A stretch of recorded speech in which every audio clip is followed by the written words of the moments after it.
I'm not one of those comedians who singles out people in the audience and sort of has a chat to them. You know, we've all been to one of those shows before where the comedian's gotten up on stage and they've been like, what do you do? And we're like, oh no, I wish I did something better, you know. And then they just rinse them for 10 minutes in front of their Tinder date. Like, I don't really do it. Like, no shade on other comedians, but I think it's a little bit cheeky, you know. We're like, buy a ticket, come and support my career, watch my show. Oh no, you are the show, you know. But we're one of the few modes of entertainment that does it. And I actually went to the ballet recently, because I'm a real culture vulture. That is not true. I went to the ballet because I was tricked into it by a mate. And this is how she tricked me. She suggested we attend the ballet in the fun voice. You might be aware of the fun voice. It's a little bit quicker, it's a little bit higher pitched. We should go to the ballet. It gets me every time. I was like, hell yeah, let's go to the ballet. A couple of days later, I was looking at my bank account and I was like, why are we going to the ballet?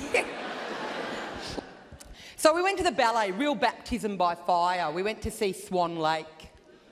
Now, if you're not familiar with Swan Lake, allow me to describe it for you. It's too long. It is way too long. It went for like 3 hours. I couldn't believe it. I was like, what could anyone possibly have to convey to me through the art of dance that requires 180 minutes of my life? And this is how I found out that it was going for 3 hours. On the day I've rocked up to the venue and I've taken a look at the ticket and it said there were 3 intervals. And I was like, that's too many intervals. By the end of the performance, I'd backflipped and I was like, it needed 9 more.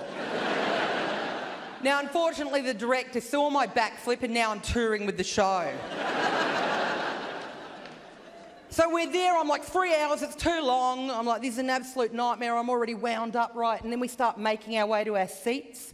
We're walking down the centre aisle and we are walking and walking and walking. And at this point, I take the ticket out of my pocket again to check it because I'm concerned that we are booked on the Inca Trail. And it's only then that I realise that we are seated in the front row. And I'm immediately panic-stricken, right? As a stand-up comedian, I know all the tricks in the book. So I was like, I hope they don't want anything from us.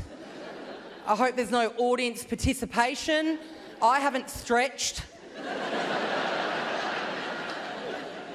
But you will be pleased to know that at no stage during this performance did the principal dancer whip out a pair of white tights, lean down into the front row, toss them to me and say, chuck these on, get up here and do a couple of pirouettes. Which I was relieved about because white tights don't lie. I have no business knowing that the principal dancer has a 3mm birthmark on his left nut. In the shape of a swan, what are the odds? I'm not ready to wear white tights and the public's not ready for me to wear white tights, and this isn't about me, this is about white tights. They're the issue here.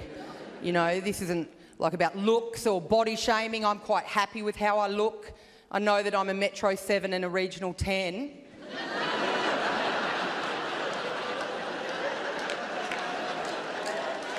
But I also know that in white tights I'd look like a staffy trapped in a condom.